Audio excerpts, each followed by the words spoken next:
crew of troublemakers already scrambling the seat assignments. Welcome everyone to our session. Glad you could join us this morning and make it through the traffic. To my left, we have Alan Debevois. He's the chairman and CEO of Machinima, which is this fabulous entertainment site, among the top sites on YouTube that makes content for gamers. You can fix my description later. Brian Robbins, to his left, who's the founder and president of Awesomeness TV. You'll know him from his many film and television credits. To his left, the man requires almost no introduction, but I'll do it anyhow. Russell Simmons, co-founder of Def Jam, the label, and gosh, he has so many different credits, but now he has a new digital venture. And to his left, Steve Shannon, who is the general manager of content services for Roku, which made a series of content announcements just yesterday, so we're hot off the presses here. Well, let's start with the first question I hope you guys can take a bite of, which is this broad transition that's taking place in the marketplace. So a recent Nielsen study found that 162 million Americans are now watching video online. And they're spending about 7 hours a month viewing content, and they stream something in the order of 26 billion videos. Now, that's not yet the amount of time that we invest as a nation in television, which I think the most recent number is 6 hours a day, but it's still a substantial growth. I was hoping you folks can speak to me about how this reality changes the media landscape. Well, I mean, I think the rapid growth of online video, is clearly indicative of really an application that I think is different in some ways than television and the same in some ways. The idea, and one of the ways that I think that you can see bigger differences is really to look at the categories that are really hugely successful online that were in fact not successful in linear television. You take music videos, for example, that were essentially kicked off the air on MTV, yet Vivo has made a huge business out of that, and clearly machinima gaming and sort of young male content, the Lost Boys that are really using the internet in many ways more than television. That was not a successful category in linear television. So I think part of the disruption here is that some programming categories will be different, and also these brands are global and multi-platform and on-demand. So it really changes the dynamics in some ways. Did you guys have anything to offer to amplify? No, I mean, in sort of more simpler terms, and you just watch the behavior in my own house. Tell the story. It's a great story. Which one? I have two young teen boys who you can't, if you're an advertiser, they don't watch television. I mean, they watch TV, they watch shows that they like, but they couldn't tell you what time they're on, what network they're on. So when they're not playing Xbox, really the only way to catch them is online video, whether it's machinima or, watching YouTube videos. And really, I like to say, if you're a brand and you want to reach my 14-year-old son, you have to come to my house, jump over the gate, ring the doorbell, and hope he answers the phone. Because that's the only way you're getting it. That's good. It's good because this idea that you can only reach that 14-year-old son online is interesting, but it's like the same way you can only text your man when he was a kid, but your daddy wasn't texting and he's never going to text. This idea he's never going to text is wrong. He's never going to watch more extended length and real content. I wanted it on TV network, and they said you could have 5 million subs and go crawl around New York forever and maybe be in business. And so I have content, some of it more traditional, that I think we could expound on what's online now. This idea that my daughter's sitting around watching on a Galaxy 2, Spider-Man, and that's what she's watching, and that little screen is good for her. We got bigger screens too than that, right? Online, right? So that's the next reality for a lot of adults that don't know what's coming. It's more and more they're going to be drawn toward as we produce better, different content. And of course, we can make it shorter in length, but then you can put a commercial in between the next shorter piece at length, and they'll watch 2 hours of the same show, right? After they watch all the commercials in between, or they just go home after 7 minutes. But the point I'm making is that I believe in some traditional show ideas, creative stuff that can be online, will be online more often than it has been, and there's a new reality. You can build a network. I could be this crossover BET, pop, white space. There's a hole in the market, and I just think since the TV networks don't speak to them, we can find all kinds of fun shit and put it online and do it. Like he said Yeah. about the whole, I'm sorry. Well, this sort of gets to this whole notion that because services like YouTube are global in nature and have this reach, you can create programming that isn't sustainable on traditional media platforms, right? I mean, can you guys Monitor speak about that, the ability to control that. address? Good. Well, talk to me about the ability to program, create, very specific content and reach a mass audience that you can monetize. You guys have all tried various flavors of this. Can you address that? For us, about probably a third of our viewership is in that long tail. It's in stuff that you really just can't get anyplace else. Like what? Than the internet. Oh, like Shooter is a perfect example. It's a really an excellent example. We've got over 700 channels now, and probably 5 of those are mainstream content, and the rest of it is all out there. But for me, the last few months has been kind of from a platform standpoint, sort of the revenge of the TV, if you will. It's starting to be the case that TV is actually the #1 platform for watching all this online video. I'm starting to feel kind of out of the mix because it's all about, people are only going to be watching video on their mobile phones or on their PCs off in their room or on their devices or whatever. And I never really related to that very well, and I sort of felt like I was falling out of touch, but it turns out I am like most people, and the real issue had been the technology to link all of that great new video with the most popular viewing platform that actually is still the TV. So I think that's the trend that you will see with all this great new, more niche, special interest-oriented programming, is that it's going to start finding its way to the TV, and the TV will be the primary viewing platform for all of that stuff. Yeah, I would say part of that is what we're seeing, but we actually are seeing gigantic growth. We do over 1 billion views per month on mobile devices, and at least for our audience, we're seeing crazy growth in mobile and use of iPads and tablets and for this type of content. So I think the way we think about our network is we're a multi-platform. It's TV as part of the equation, but so are smartphones, so are tablets, so are computers. It's really wherever you want to watch the content, however you want to interact with the content, that's where we should be. And I also think to Russ's point, which is a great point, which is because we're global, it's actually addressing your issue, because we can create global networks, these super niches that in television terms, when you think about a national network, could you do a young man's national network in Sweden and make it work? Probably not. But when you think about global, we reach 250 million people every month. That is a huge number. And I think that for young males, that type of content is not only important because you can actually create these niches that all of a sudden turn into gigantic opportunities. I think we're even seeing that in television. I mean, look what happened with Walking Dead, and look what's happening with Game of Thrones and Homeland, and all the content, the episodic narrative stuff that's going into a category which traditionally TV was not part of. And so I think that we're going to see more and more of this kind of disruption. And a lot of what people think, a lot of what people think is alternative is not. Like this is next America, this urban kind of integrated America. And for some reason, Hollywood is last. Advertisers are not last. The music industry is not last, but Hollywood is dead last in promoting it. All the liberals there in Hollywood live in, they don't really notice any people of color in this country.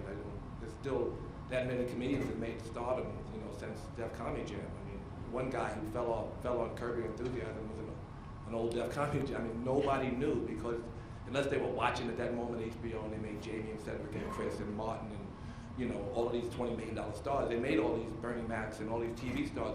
They made shit after that. The trend went away, and they just live in a little bubble. And YouTube offers all opportunity to break that bubble. And I'm making a movie, like a little smart budget movie, a little deaf picture, and I couldn't find a lead black comedy guy who was the next guy, the next Chris Tucker. And so I got to do a lead with Spoken Reasons. I mean, y'all know Spoken Reasons. The online people know Spoken, but no one else knows him. But he's huge. He's the biggest urban star on a couple 100 million views, 1 million subscribers. Oh, this is my new partner. The press release comes out today, now. I'm serious. No bullshit. This is my partner. Because he's awesome. He's awesome shit. He's huge, right? And he's the Awesome in the name. no, his network is awesome. It's huge. You probably know that, right?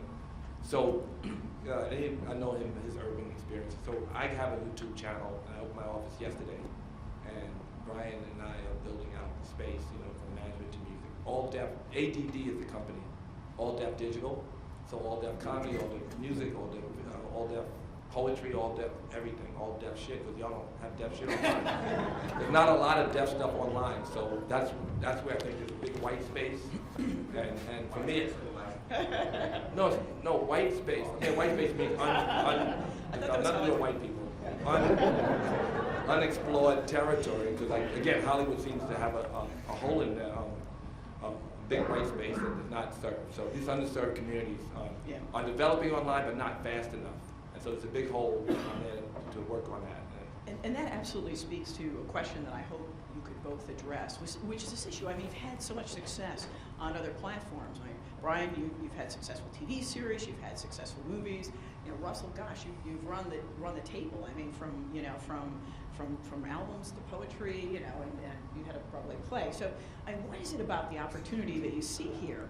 I like new talent. Promising. I like I had my meeting. I just signed spoken meeting yesterday. So he came to my office yesterday, and I looked at him and we talked, and he didn't have any management, and nobody understands him. And so I opened my office yesterday, and I signed him yesterday, and I did my announcement today. But there's a hole, and I like new talent. I've always been involved in new talent. I've also been involved in crossover stuff because it seems like the industries are slow, and they're very slow because I'm really late. But I came to the party, and it's still a block. There's still a hole in the market.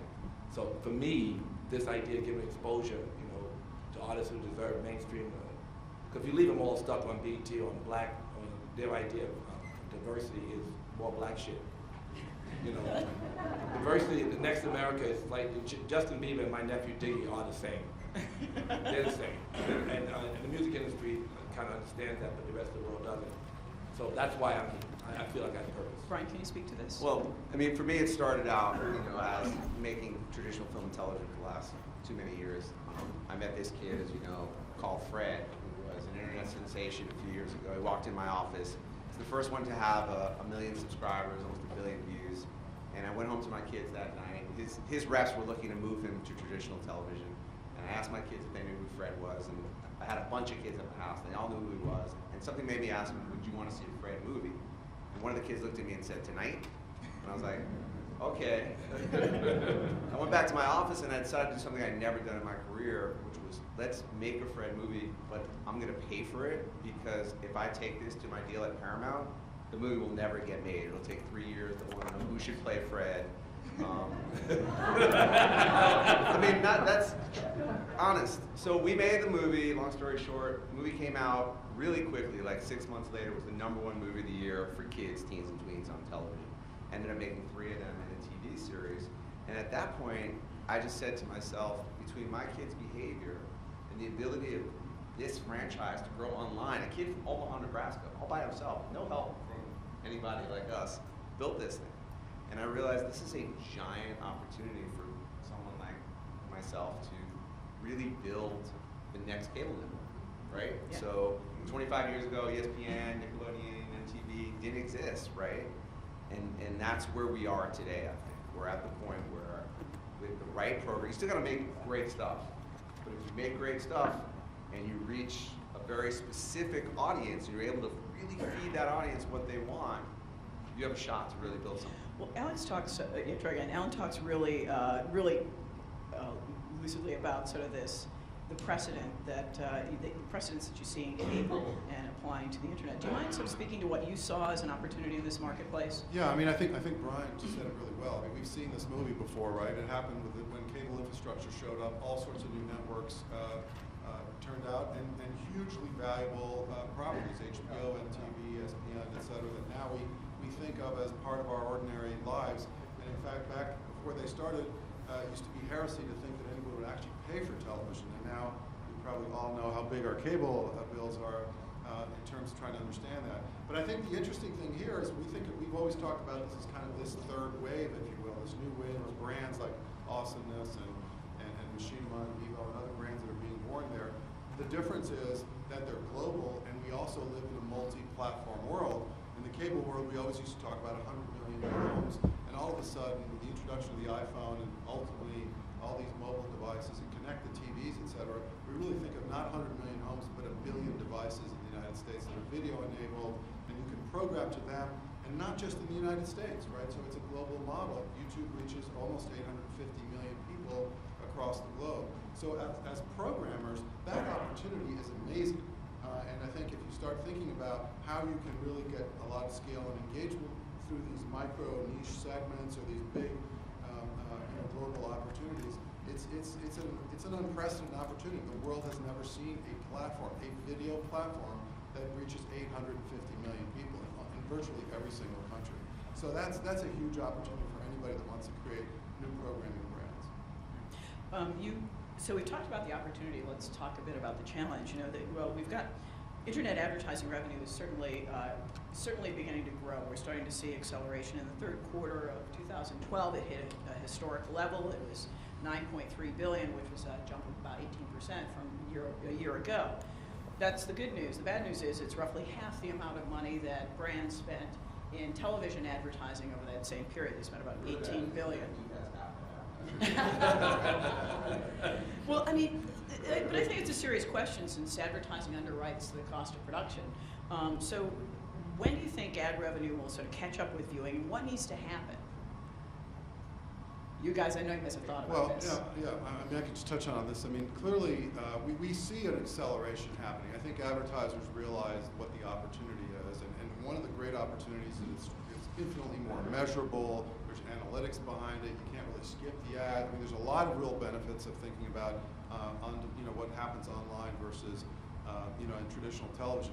We don't really think of ourselves as us versus television because, as was said by before, we think of all these devices as really where we belong. So I think that's really a model. But I think all businesses take a while, right? It takes a while for advertisers to say, I'm not buying that same CBS up front, or maybe I'm going to buy a little bit less. But really, what am I getting from buying from those networks versus what I could get online?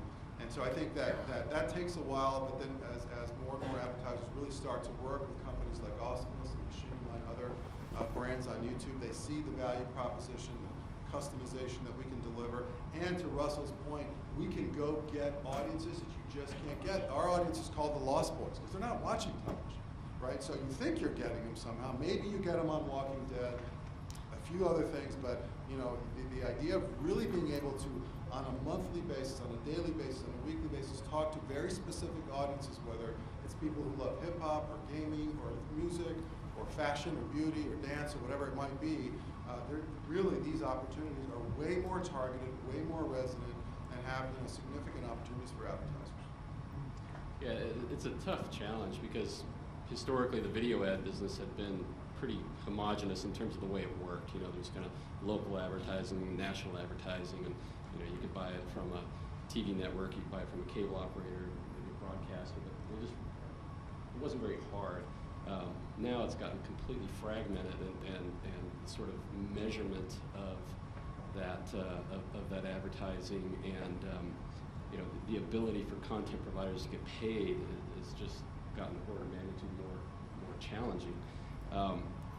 But I think it's starting to get solved. I mean, I think we're just right at the foot of it where you're going to start seeing tons of cash move from the more traditional video advertising methods into the more connected advertising methods because it is more targeted, it is more potentially interactive, it is has all the benefits of the internet associated with it. And I'm starting to see two things I'm starting to see that I hadn't seen before. One is inventory getting sold out.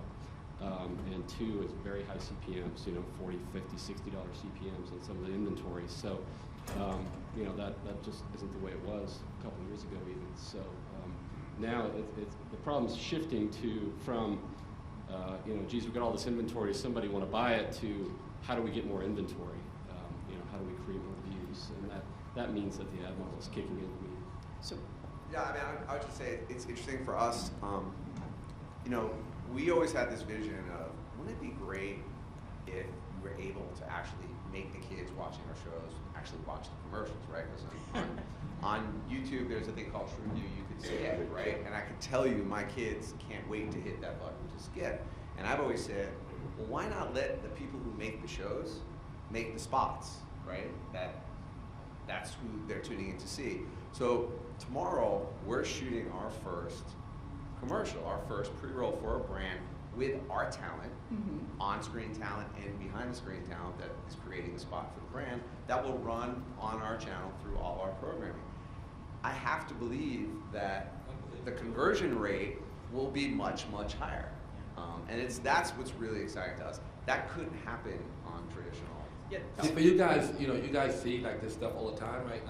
I have an internet company, kind of a content company, Global Grind, and it's integrated like I talked about, and it's growing pretty quickly. It's fun, but it's hard to monetize, even though we never have any more space to advertise anything all the time. But still, you know, running all the site and what's happened with the growth in mobile and all that stuff is really scary because 70% of our growth is mobile, right? So how do we monetize it? I mean, one day we'll figure it out. People are already figuring it out. But what's exciting to me is that everybody's got some new shit to say. Like, you know, tomorrow I'm going to start and I started yesterday, and I'm building this, and I believe it. So all of this is happening now. It's at such speed. Like I just said a minute ago, I thought, well, the young people are watching Spider-Man on their, you know, on their Galaxy 2s, and the adults are going to do it too. Because people are like, when the young people get older, there's old people saying that right now. When the young people get older, then we're going to be able to monetize on it. No, tomorrow old people are going to get younger, no matter what. You know, they're going to text. You know, I said a funny experience. They're going to email. They're going to get an iPhone. They're going to do all this shit right now. 18% growth. It's going to grow quicker. It's going to rapidly change, and we should be here. So we're here. I feel late, but I'm here. With you. Well, let's talk a bit about storytelling. I mean, you guys are all compelled by this space because you can tell different stories that you can't get onto traditional platforms and told in different ways. Can you talk to me about how different screens, different availability, different audiences, I mean, how this translates to the sort of content that you're creating? Tell me about your passion projects or things that are really working right now. Well, one of the things that actually I think Russell was talking about before, and Brian, about how new talent can emerge on this platform, that really intrigued us was years ago, you know, Neil Blomkamp put a Halo short on YouTube, and it blew up and ultimately led him to be able to direct District 9. And actually a filmmaker we worked with, this guy, Kevin Tanchman, did the same thing with Mortal Kombat, and it turned out to be that we ended up doing a series, and it did really well, and now he's directing the movie, and he's done a second season for us, etc. I think this idea of, because YouTube has not really the issue you were talking about, like we all have huge numbers, right? We have the ability to generate incredible inventory and drive big numbers around very targeted types of content. We think that it's an incredible place to incubate new talent and incubate new IP. And Brian has done that incredibly well at Awesomeness and I think some others as well, where you actually are able to say, okay, a brand that was basically dead, which was Mortal Kombat, has now been resurrected for Warner Brothers, or brand new types of brands can be created there, and new people can take a shot at creating themselves, being new talent. And I think this is one of the places where people misunderstand this notion of user-generated content. Do we think of Neil Blomkamp as a UGC skateboard guy? Absolutely not. But before he did that video, this is the way he got there, right? And Justin Bieber and Fred and all those people that are the new generation. So I think there's a real opportunity on these platforms to think about this idea of talent being brought with distribution, if you will, and you can now create new things at a scale of which we've never seen before, right? Because in the old days of interactive, people were doing cool things, but 50,000 people watched it. It was really small. Now we're seeing things where huge numbers of people are seeing around episodic narrative or talk shows or music concepts, whatever the case might be. Brian, can you talk about some of your successes? I've got one that you told me to address, OMG, which is, by the way, can you describe... IMO, sorry, yeah, OMG, I'm sorry, that was yesterday. 3 letters. IMO, yeah, another one of those texting things that the kids do. We have a show, when we were first putting Awesomeness together, I was just all over anything social media, and anything that said teen I clicked on, and I came across this girl on Twitter named Teen Things, and I was like, who is she? She's got 500,000 followers on Teen. Is she an actress? 500,000 followers. She's just a blogger on Twitter who's talking to teenage girls, saying interesting things.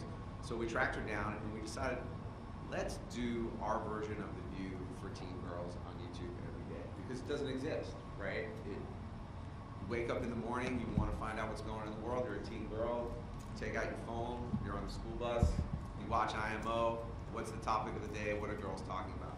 And we do this every day. We have teen celebrities from television and music guest on the show. And Don's daughter was actually there once when we were shooting, and what happened? You couldn't get her out. So I asked her to come with me so that I could speak with Brian and get some more details for my article. She's like, that's okay, I'll stay here. She is not a traditional TV viewer. Right, but it's work because it just doesn't exist, right? And I made a lot of shows on television. I couldn't sell this show to a traditional Right, exactly. It's been broadcaster. tried over and over again, because right? you have to reach a certain amount of people every day, and bang your head against the wall. Where what's great about the platform is guys like us could just say, hey, you know what, we're going to try this, and if it works, great. If it doesn't work, no harm, no foul, because it doesn't cost that much, and it didn't take 10 years to develop, and 400 people didn't have to check the box. And, Right. so. Well, could you also address sort of this notion of what, this notion that that content doesn't have to be limited to 7-minute quick burst entertainment, that this is also a platform for serialized content, and that people are watching for longer than anyone expected back in the, maybe in 2006 when YouTube was just starting out. Can you guys talk about this as a platform for this sort of serialized, more scripted entertainment? Absolutely. I mean, we have a show called The Runaways, which we've had 2 seasons now, and it's basically a serialized drama. We made a show called One Tree Hill on the CW for 10 years. It's sort of our version of that show. It's about 2 kids that disappear and a dead body shows up. And we made, the first season was a half hour, which was 7 full episodes. And we were going to put it up over 7 weeks, one like television, 1 week at a time. And then we basically made the decision of, why would we do that? Why would we be so arrogant to think that, we're going to get people back once a week for 7 weeks? If they like the show, let's put the show up all at once. And if they watch the first one, let all the next 6 be there for them. And it worked. It worked really well. Well, how did it work in terms of growing viewership? Because that runs contrary to all of the sort of programming protocols up until this point. I mean, it's not The Walking Dead, but for us, a show like that to be viewed, a couple 100,000 times an episode is a big deal on a platform that was 8 weeks old at the time. Yeah. So. And to answer that point, what we've seen emerge in the last 3 or 4 years is this killer app in the subscription video on demand services, which is binge viewing, right? And we've seen that Netflix and clearly people on their iPads are doing that. Downton Abbey, Walking Dead, Breaking Bad, a bunch of these shows have gone viral, and people will go back to the seasons and download all the seasons and watch them. And I think this really gets to that. Everything that's on demand, it's not clear whether the traditional appointment once a week model works as well as putting all 4 of them up, because as long as you can drive people to it virally, then they find it, and you can satisfy their consumption of being able to look at it. So I think the world we live in, this kind of AVOD world, you have this model of, is it appointment television model, or is it binge viewing? Which ones are we playing with? From that model. The other thing I would say is we recently had both 2 series, one based on Halo, a live action series, and one which is based on Battlestar Galactica. Both of those were, the episodes were in the 15-minute length, which were longer than we had done before. So I think that what we're seeing on YouTube is all of the above, right? Traditional major media things work really well as short form bursts and different types of formats, and so that's why it's really an incredible environment now with all the really interesting people that have come to the platform trying all sorts of things. Alan, I mean, there's a great story behind Halo. I mean, this was a film project that couldn't get off the ground. Can you talk about what made this real, and give folks in the room a bit of context about its sort of tortured history and why it worked on your platform? Actually, Halo is kind of really special for us because what we decided when we started programming YouTube, we decided to do kind of the opposite of what you normally would do, which is not do something very broad. We really targeted Halo gamers first, right, and then tried to figure out what that programming model is, and then fanned out to all gamers, and now we're really focused on what I would say the Comic-Con world of people that like that content. Again, as I said, Neil Blomkamp had done that Halo video. He was supposed to direct the Halo movie. Peter Jackson had worked with him on it. It never got done for budgetary and all sorts of other reasons. And then ultimately, because of the success, I think because of Mortal Kombat had been a great success from an episodic narrative perspective, but also as a great marketing tool for the gaming company. Microsoft really took on the ability of the notion of making this Halo series and actually really doing a big production that was really targeted. We were the first window model, the same way traditional television would be the first window.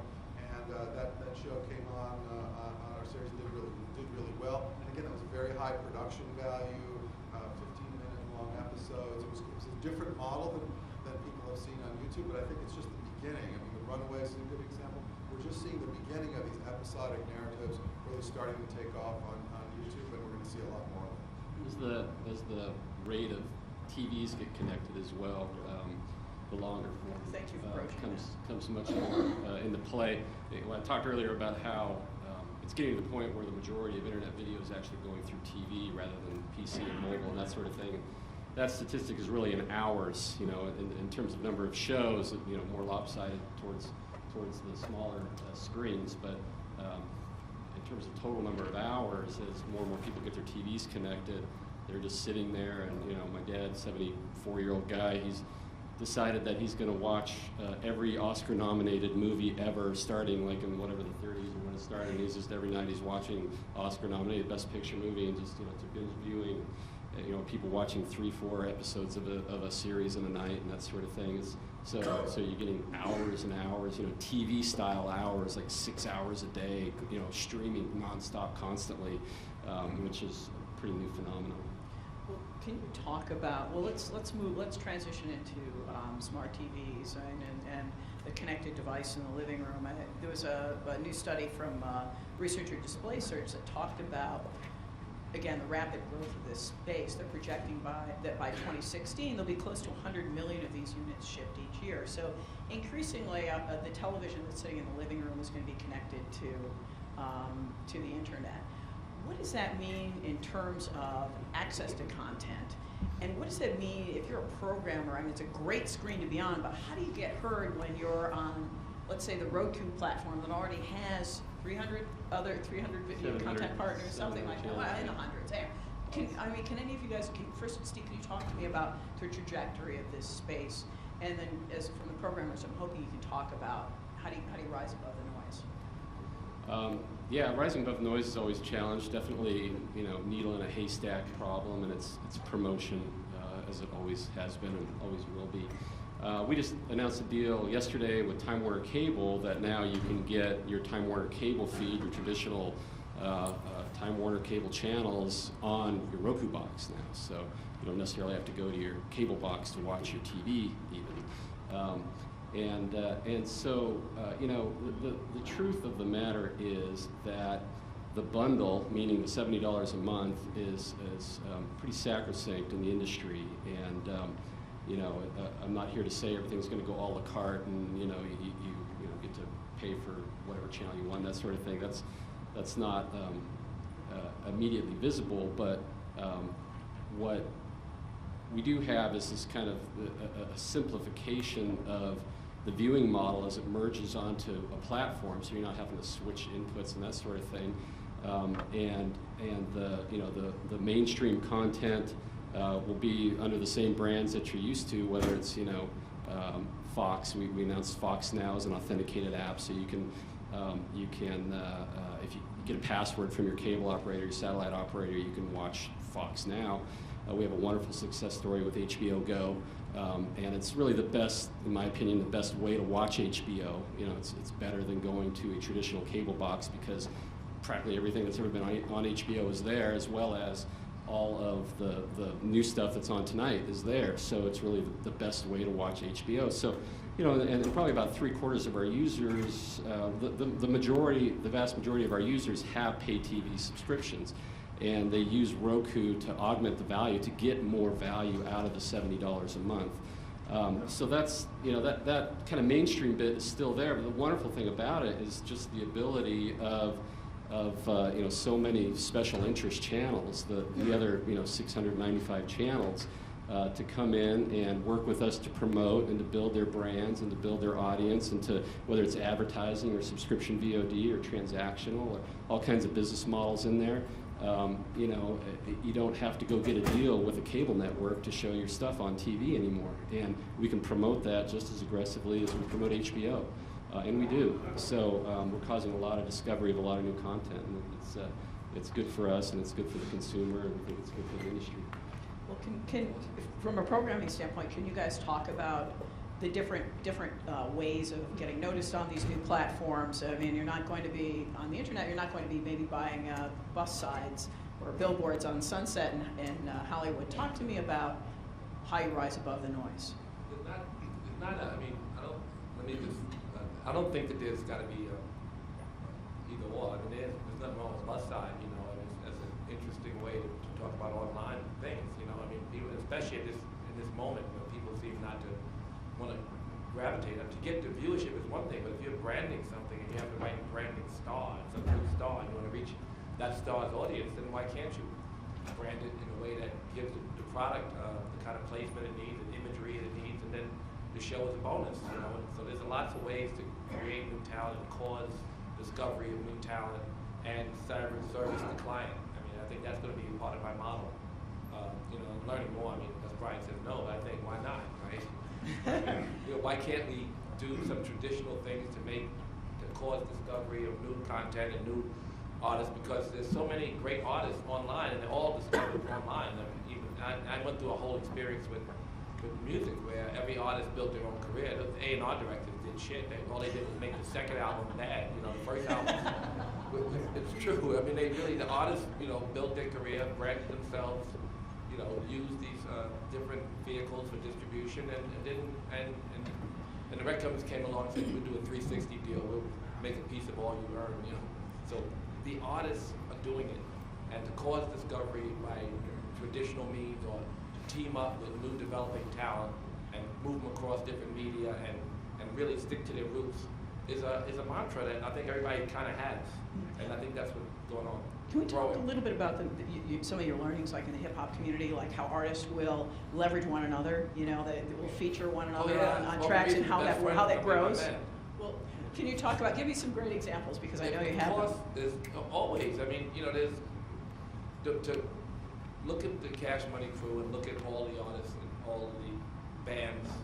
It's their friends that that use their talent to produce, that co-produce, that collaborate, and that's really how everything virally happens anyway. And so, you know, you watch these videos, these young guys are living somewhere in, you know, bumfuck, and they become stars. Their best friend is a star because they picked the best, they curated, they created a lot, and everything went. And I think that's really what's going to happen a lot more. And so, you know, it's like when the record business, when they couldn't have handle on all the independent labels, you know, it's like, what are we going to do? Like, okay, but then eventually somebody said, you know, you can just distribute me, you can't own shit. And that was back to Cash Money. They didn't even know that there was such a thing as you own me. Like, you can't. And they own themselves, and they built their own. So it doesn't have to be only traditional media that owns traditional media. Like, they don't have to, you know, awesomeness can just be awesomeness. And the next thing, everybody's under awesomeness. So the big companies are threatened unless they buy.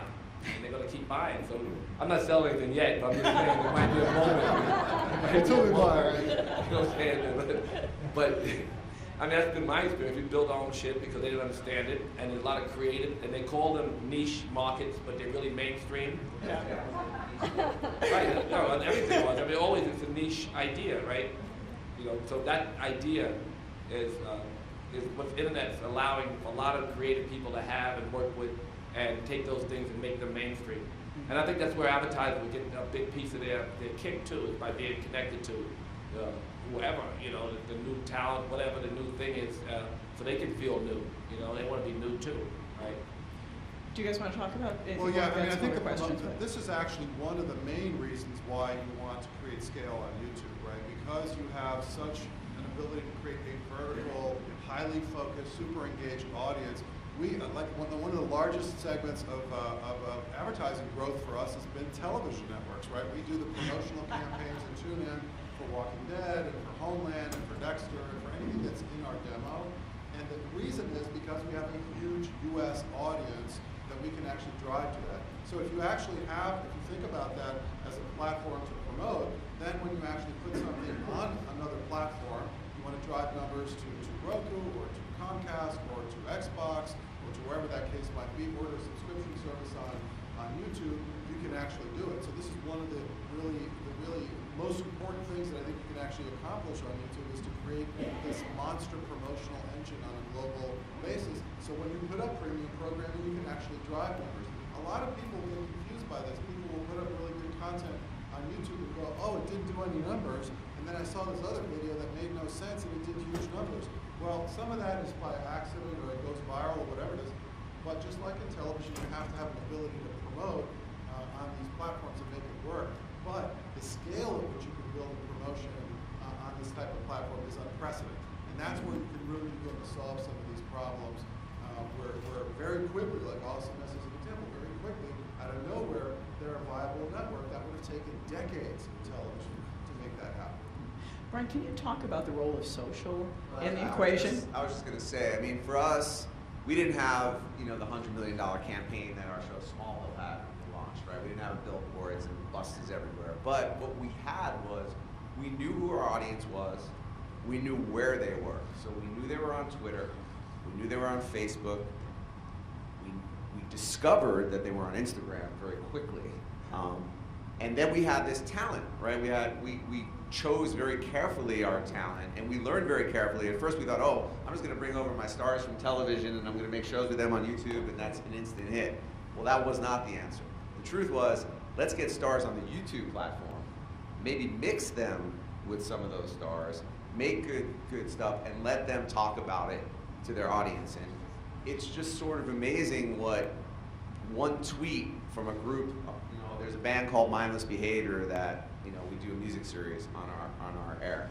One tweet from them brings 100,000 kids will show up in a week. Wow. One tweet, and they'll sell out a whole tour, a 28-city tour, without any advertising.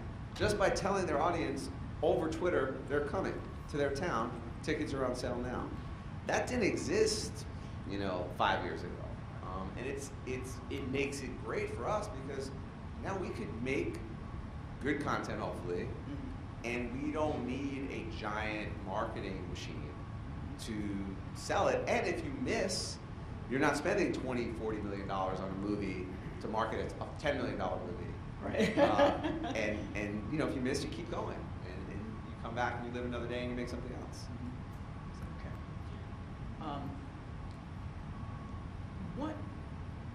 I was hoping you could talk to me about whether you see this platform as an incubator, or is it the end game? There's been a lot of discussion in Hollywood about that. Talk to that point, if you would. I have YouTube's money. No, I think, of course, I want to build a network. I want to own a network. I mean, I want to own a network. I talk to these guys, they give me shit. I try to raise money. Money's there, but the networks weren't. And, so for me, it's an end result. But of course, we're going to shoot something next week, Brian and I, that will probably maybe not end up living only on YouTube, right? I mean, and going in with my eyes that way. I'm not sure that's part of my contract, but that's the idea, that we're going to shoot things that will be on traditional TV. And there's a lot of things that are going to develop from the internet that will become all across all media. That's the attractive thing to the guy who's hot on YouTube, is that when he comes to me, I'm going to take him and put him everywhere he belongs and give him every opportunity. And he's going to sell every sneaker and pair of underwear that he can sell. He should have be all he can be, right? So there's not a limited space, but I do believe that ADD has potential to be and all. I think no one's limited in that way. That's what's beautiful about all the forms of media. They integrate, they synergize, so that's the idea for me. Did you guys want to speak to that? Yeah, I mean, I would say it's kind of both, but I think it's a question of when and time, right? I think right now, if you have a great show, clearly television will pay you more than the environment of YouTube. Yeah, we will do maybe 3 times the audience of something that would be on television. They're going to make 3 times the amount of money, right? So it's still because the advertisers are there and they're paid affiliate fees and all sorts of things that are going on now. It's still, I think, probably a better incubation model, but there's no question, again, if you look at what happened in cable, the big television studios, and Warner Brothers and the Fox, they didn't even do cable for a long time. They were only doing broadcast shows. There's no monetization in cable. It's no longer true. You can Lionsgate with Mad Men and all the shows that have been made. The same thing will happen here. It's just a question of when does the monetization work well enough in the YouTube platform by itself to make that work. Today, it's not quite there. It's growing fast. I mean, we have seen, revenue against certain episodic shows that have literally, gone up 4 or 5 times in a matter of 18 months, and that'll continue to go. But right now, I think the model is probably better incubation and partial monetization, and then eventually I think it will be. But our goal as a network is to say, hey, Machinima as a network on every single platform will be a standalone network, and we are going to look at what AMC and Showtime and HBO have done. They've shown some really great success, and we're going after that. We expect to be considered a network in the same way people think of all those other networks. And so we expect that it will monetize in all the ways that those networks monetize. It's just a question of when does that all Open the door, baby. Yeah, that's true about all. Did you have anything to add? I mean, for sure, it's definitely both today. Right. And we, in 6 months, we've incubated a movie that's coming out in March. Tell me about that. You're killing me. I'll tell you later. But we're moving some of our content to cable in the first quarter of this year. So it's a great incubator. But here's my short answer for you. When I first started this, Robert Kinsel, who's the global head of content for YouTube, we were joking like, yeah, we're gonna do this thing, but we're not giving up our day job, right? Right. I gave up my day job. Like this is my full-time endeavor because it's just an amazing platform. And I truly believe that we're building something that will live a very long time and will grow and keep growing. And who knows where it's going to end up being distributed, but it is the end game. And Interesting. I don't know, I look at some of the models out there, say the Blaze, for example, Glenn Beck's channel. Yeah. It's pretty special interest market. And it's a subscription play. And let's say it does work its way into kind of mainstream and become a cable channel. I don't see him ever going back from his direct to consumer relationship. He's never going to go back. So that ability for a personality like that to build a direct subscription based relationship with their fans, that's a genie out of the bottle that is permanent. I mean, we've seen a lot of that in the comedy space, where comedians used to have to go and do a whole lot of do stand up, and then hope that they would get that big HBO deal that would help help them make money.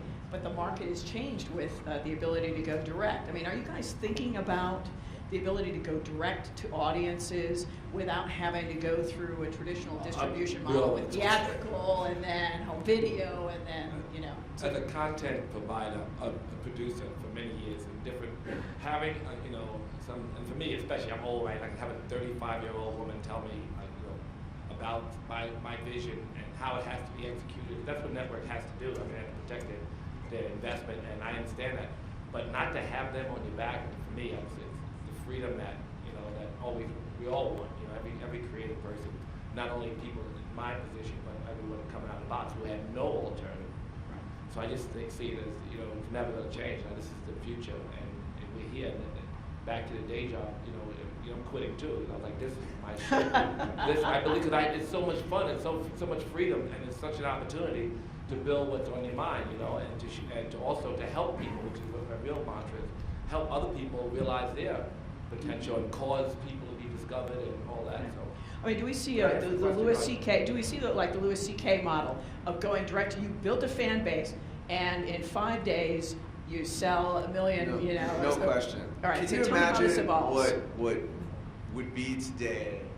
Def Comedy Jam. How many years ago was Def? Okay. No, it's been a long time. He did something that was amazing. All right, that just it didn't exist, and he turned endless guys into stars. If he was doing that today, right, he would do it completely different. Yeah. And he would do it that way, and it would be a very lucrative, potent machine. Well, our multi-channel network, when we announce properly, all Def Comedy, I mean, I expect, and I see people who still sat around and never got exposed, and hopefully we're building up a viewership that we can really break, but we're going to, just by discovering and then causing them to go into other media if we have to, as incubation, there's just so much talent undiscovered, and It's like they locked them down. After they closed that show down, they didn't discover one comedian. Imagine that 20 or 30 guys became big stars. Not one star happened for 10 years after that. Man. We were still waiting on Kevin Hart to cross over. This is how lily white backwards Hollywood is. And it's not only African Americans, Latinos, everything. It's like this whole world. And they're sitting there, you know, and they're nice people. They're really liberal. They're sweet people. They just don't get it. They're just not. They just don't see that this is a multiracial, like this whole idea of a post-racial America is an aspiration that American kids and American adults even want to live up to. They may not live in an integrated world, but they like watching it. And Hollywood should be in the forefront, not in the back. And they're right now way in the back. So it's just, you know, it's really exciting. Well, I mean, YouTube is certainly, that's part of the programming initiative. You know, YouTube accounts for about 2/3 of the video viewing online. And a programming strategy, as we've talked about going forward, is to program to these unaddressed audiences that they're more. But they're big pop and they drive mainstream American pop culture. Yeah, they're totally. They're not just some alternative market, a bunch of, you know, they are the pop, they are the jazz, the blues, the rock and roll, and every alternative hip hop thing that's ever happened to change pop American culture, and they are not engaged. Yeah. We're not even talking to them. I say Right. we, but I'm trying to talk. So what do you guys see? We've got about 5 minutes to wrap up our conversation here. What are the major trends going forward as you look into the coming years? What do you think is going to shape this space going forward in terms either in distribution or in terms of programming? And what are the hot? What is emerging on the horizon? Well, I mean, I think to some of the points that were made before, we look to get plugged much more into connected television so that we are truly on every platform. I think there's different types of programming. I actually don't think that it's true that all programming will be more on television. There's certain types of programming that are much better on computers and much better on mobile. So I think it'll be, you know, your programming strategy will have to do with those. I think we'll see an emergence of a lot more premium type programming targeted at segments that are actually huge. I mean, I had the same reaction when starting Machinima that Russell had, which I said, really, all these movies that address the Comic-Con world, there's no programming brand for that. Are you really surprised what happened with Big Bang Theory and Walking Dead? You really think geek culture is not mainstream? Has anybody been paying attention to the numbers that these movies generate? And so the idea really of these types of things, you can see them emerging in the young women's space. You know, Awesomeness is doing a lot there. Dance On, you know, Style Hall, a bunch of these types of brands are looking at it. Me Too is a Latin network that's been funded recently by the Chernin Group. So there's a lot of this activity that's really showing up more and more on YouTube. So I think we'll see more of that. And then for us, we really think about second revenue models, maybe third revenue models, licensing, certainly, you know, SVOD or some sort of transactional models as well. So I think we'll see the complement of the kind of business models you'd expect in the programming world, as well as the complement of programming types. But I do think it still will remain that the user-generated stuff will be a part of the programming model, and that the devices, there'll be a lot of stuff that people would rather get to through a computer, mobile will be important, and TV will be part of the landscape, not the entire landscape. Do you guys have anything to add in terms of things that you see evolving on the horizon? Well, I think you alluded to it earlier with your question about advertising, Right. which is actually a very small market. Is it, would you say 9 billion, maybe 3 billion in terms of video advertising here Right. in the U.S. Yeah, search is still dominant. And you know, and then you know, what is that? What is the video advertising market overall? 90 billion or something. Just, you know, so it gives you an order of magnitude there difference between the two markets, and that is going to, you know, equalize over time. And so the rise of the ad model on the internet will continue to fuel kind of the professionalism of the content, which is represented, I think, by this panel. And that's the big change, really. It's I think going to be the rise of really professional, exciting, ad-supported content with completely new distribution model. You know, I would just say that add to that, I think that there's a really big opportunity for advertisers and these segments. I think Red Bull is a great example of an advertiser that sort of owned the action sports segment. And I think that this idea of advertisers being able to say, hey, I want to get in front of the hip hop audience, or I want to get in front of the Comic-Con an audience or a gaming audience or whatever in big ways, which you've never been able to do in traditional media. I think that's a big opportunity to take these big segments and advertising moving in a meaningful way to actually try to create a really engaged relationship with an audience rather than you just buying spots on a bunch of television shows. Kind of thing. Everything you said about ads, I think everybody knows it. And we say it over and over again how targeting and really laying heavy into an audience and understanding exactly who you're getting. That's such a critical thing that it's been talked about, but really not realized so much. And the professionalism and the content that we're talking about, we learn a lot from these user-generated stuff that there's a new professionalism, there's a new level of we call it technology for whatever reasons. We're making so much great content so cheap that you may never return to that old model of spending all that money to do some stuff that some kid did better than you for nothing, And so that reality, coupled with what he's saying about advertising, this shows this whole new potential that's so broad. Every day I feel like I wake up excited about some new stuff. So I think there's a really, really great. I'm trying to wrap up. It's exciting to me. What did you want to have a last word, and then we'll dismiss. You go ahead, Mr. Raptor. I want to thank everyone for your participation in the panel. You guys are